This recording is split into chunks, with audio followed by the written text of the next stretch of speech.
Gazın pahalanmasının sebebi oldu Uani Moldova Gaz hem Gazprom aralarında yeni anlaşmalar imzalandılar. Ona göre Moldova'nın kurumun sayısına göre satın almak payısı belli edildi $430 bir kubometre gaz için. Pahasının büyümesinden insan 4,64 ban NDS'lan bile öderdi. Buna göre pahalar 2,4 sıraya büldüler. Yaşayanlar hiç hesaba almırlar. Ne soy bu kışı geçirebilecekler. Пенсия только 2000 и лекарства, и питание, и это, и как я буду? Pensiya 2000 ama ilaçlar, imelik, koyundersine pahaları makar pensionerlara değine.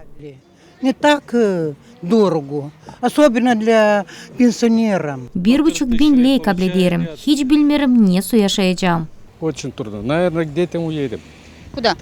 В Россию куда? А куда нужно нам податься? Zor. Alilem Rusya'ya uşaklara gideceğiz. Lazım değilleri laflaşma. А как вы считаете, в этой ситуации люди что-то могут сделать?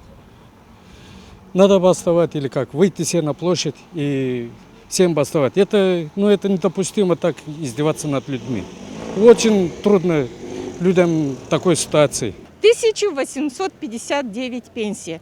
Посчитала, сколько мне нужно на газ, посчитала, сколько мне нужно на хлеб. Oturuyorum kvartira içinde de düşünüyorum. Nice 1859 lei pensiyayla yaşama. Gaz, ekmek, yanıya hiç umutlanmıyorum. Yeni ruba kendime alayım. Hiç düşünmüyorum. Детей, жена еще без работы.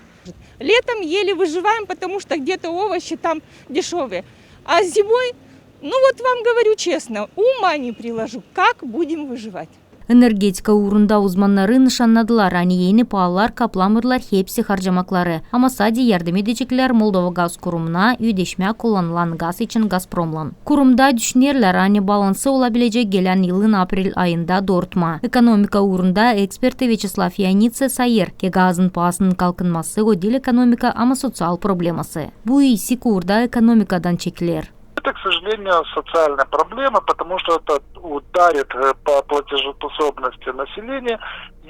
En büyük gazın kullanıcısı insan angısı ısınmak için onu satın alır. Hem kurumlar angıları verir bunu yaşayanlara. Bu değişilmekler zor gelecekler sosyal uğrunda zor durumda bulunan insana yenilik. Ну, скажем так, самый большой огромный бюджет свой нужно будет давать на газ, на тепло и на электричество, которое, к сожалению, тоже подорожает в ближайшем будущем. Yanitsa sayır ki pahaları yavaş yavaş lazımdı kaldırma. Bunu vardı kolaylık yapma, yerine kurumundan devlet anlaşaydı. Bugünkü ssenariy angısı kullanılır Moldova pek kötü hem zor onun yaşayanlarına değine.